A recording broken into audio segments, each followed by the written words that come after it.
ұстаздық еткен жалықпас, үйретуден балаға деп Абай ақын айтқандай, ұстаз еңбегінің қыры мен сыры көп, жүгі ауыр, жауапкершілігі жоғары екендігі баршаға аян. Жауапкершілікті арқалай жүріп, қиындықты жеңе біліп, туған тілдің тағдыры жолына 45 жыл ұстаздық еңбегін арнаған ұлы жандардың бірі Қанипа Омарғалиқызы Бітібаева.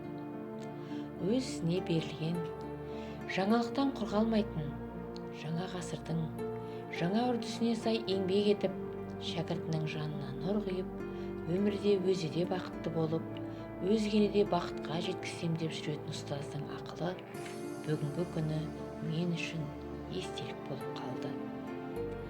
Аялы алақанымен жасығына күш беріп, жабыққанға дем беріп, еркесін сабасына түсіріп, жүрегінің жылуын барлық үлкен кішіге бірдей төккен ұстаздың аналық сезімінің ыстық лебін әлі күнге қасымда жүргендей сезінемін.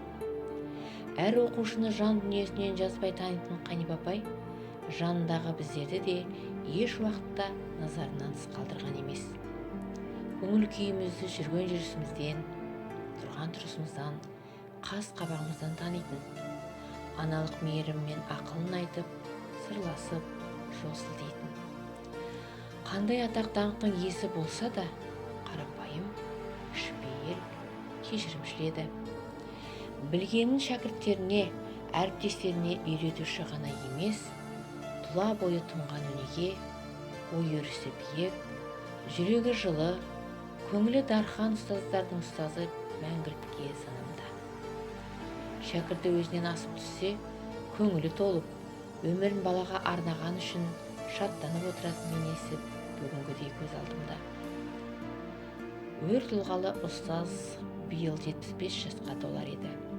Ұстаздың биігі ойлана қарасаң, биіктей береді. Көңілі қарасаң, тереңдей береді.